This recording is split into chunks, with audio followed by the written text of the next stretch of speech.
Hello there, it's Sev from Three Counties Motorhomes and welcome to the video on the very simple Hymer control panel design that you see in front of me here. Now this has a couple of LED segmented displays. It has some etched symbols here that do light up as well as we select different things. We have a power symbol here and also a symbol at the back here. And then there'll be a rotary encoder here that has a push button function. Now the push button function is going to turn on or off the power to the motorhome, of course. And when it's on, this will light up green. This lighting up here shows that we're plugged into mains electricity.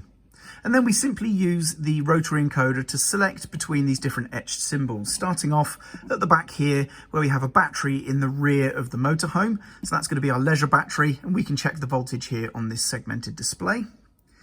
The next position is our fresh water tank, and that's going to show the capacity right here. The next one is the wastewater tank, indicated because it has the drain off at the bottom. So that's showing us our waste tank level.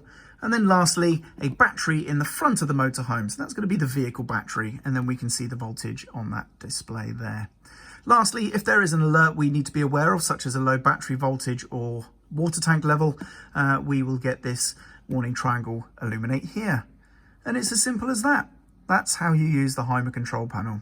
I'm Sev, hope this video has been useful, and thank you very much for watching.